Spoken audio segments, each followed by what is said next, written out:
folks, welcome back to Best of Publishers. I'm Tom Vasel, and today we're taking a look at face-to-face games. Now, one of the things we're doing on this list is we're not only looking at publishers that exist now, but publishers that once were. And one of these once were companies is Face2Face Games. Face2Face Games was founded in 2003 by Larry Whalen. He had owned a game store, and the main focus of Face2Face Games, at least initially, was bringing back Sid Sackson games into print. Sid Sackson's considered to be one of the greatest designers of all time, the grandfather of Eurogaming, and so he started to bring some of these games back. And this went on for several years, and then somewhere in 2010 to 2011, the company kind of fizzled out after a while and was then bought by Eagle Gryphon Games, and most of the titles in the Face2Face line, Eagle Gryphon now prints, or at least has the rights to print them. So I wasn't able to come up with a list of 10 games from Face2Face Games. I have 8 on my list. They did have a few pretty strong clunkers that they came out with, but they also had some great games. Many of them reprints of Sid Sackson games, but some reprints from other companies, and then a few new games. So let's take a look at my 8 favorite games from Face2Face. Number 8 is Byword. Now, this game got a lot of attention. In fact, it won the Games Magazine Game of the Year. I'm not sure it's that good, but it is a nice twist on a word game. There's different letters in this game, and you are buying and then selling these letters based on the square of the dots. So each letter has 1 to 4 dots on it, and you'll buy these. So let's say I buy 2 letters, and there's a total of 4 dots on them. That cost me 16. Then I make a word that has 10 dots on it. I sell it for 100. It's actually an economic game disguised as a word game. So it's a pretty good combination, and a lot of people liked it. That's Byword.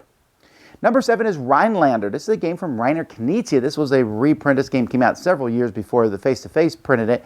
And this is kind of an interesting, almost a meanish style game in which I want to say that there's some American games like it where you play the poker cards and try to get 5 in a row sequence. But this one is where you're playing cards and then putting knights next to the river and forming kingdoms and taking over someone else's kingdoms.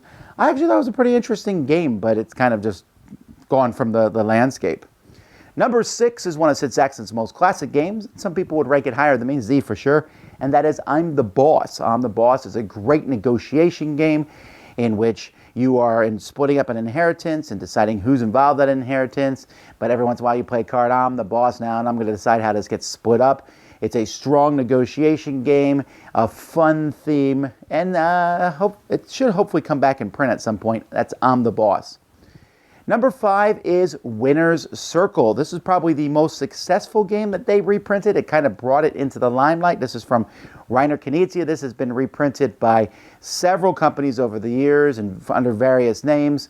Royal Turf, I think, was the version that came from Face2Face Games. But this game of having horses run around a track and then you're betting on who wins. It's simple. It's easy. So you can look at the horses and say, that horse is probably going to run slow, but he just might do well. Working together or against each other to move these horses around the track.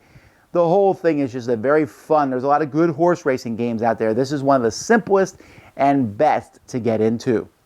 Number 4 is Can't Stop. This is probably the most famous Sid Sackson game. And yes, this game has been in print over the years from different companies, but Face2Face brought it back. Eagle Gryphon has since picked it up. But the whole idea of rolling dice and seeing just how far you can push your luck until you decide to stop. Or if you're me, you never do. I've never won Can't Stop because I can't. But it is a great game. It's silly. It's fun. There's apps of it. And so that's number 4. Number 3 is Ice Cream, something we all scream for. Ice Cream was an original game for Face2Face Games by Joe Huber, who's a very, very, very humble, mild designer. Won't even put a game designer badge on himself at Board Game Geek. But this was a game that was similar to Colorado to some degree, as you're getting scoops of ice cream and collecting the right scoops to finish off orders. I love the theme, right? Why is there not more games about ice cream? But it also was a simple, fun little card game that I enjoyed. Ice Cream. Number 2 is Boomtown. Now, Boomtown has come out in various forms. I know there's forms of it on the iOS and different places. I think they reprinted under a different theme, although I could not find the name of that re-theme. But in Boomtown, you're building a small little town and gold mining thing, and it's almost a precursor to Machi Koro, as You're playing different cards. Some cards give you special abilities, but many cards, between each turn, you roll dice, and if those dice are the numbers on your cards, you're going to get gold. That's very similar to Machi Koro. But I liked it. It was silly. It's crazy. It has a little bit of that Bruno Fatucci craziness involved in it. Boomtown.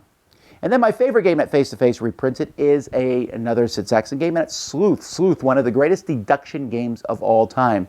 As you were trying to figure out what one card is by slowly asking other players questions to figure out the cards that they have.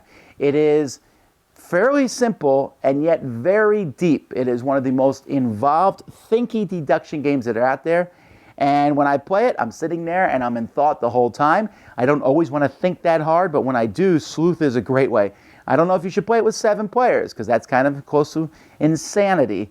But with 4 players, or 3 is probably too easy, 4 or 5, it is just a really good, interesting game. As you ask questions and slowly mark off on a sheet, you'll be writing all over that sheet, figuring out what the missing thing is. Clue, I'd rather play Sleuth. So those are my 8 favorite games from Face2Face Games. We're sad to see that they are gone, but of course many of their games were picked up by Eagle Griffin, so the legend continues. I'm Tom Vasel. This has been Best of Publishers, Face2Face Games. Tell me what yours are in the comments below. Until next time, we'll see you on the Dice Tower. Thanks so much for watching the Dice Tower videos. Find more great videos and reviews, as well as our top-rated audio podcast at Dicetower.com. You can also find other great shows at Dicetowernetwork.com. I'm Eric Summerer, and you've been watching The Dice Tower. The Dice Tower is sponsored by Cool Stuff Inc., where you can find great games for great prices. Cool stuff in stock. Check them out at CoolStuffInc.com.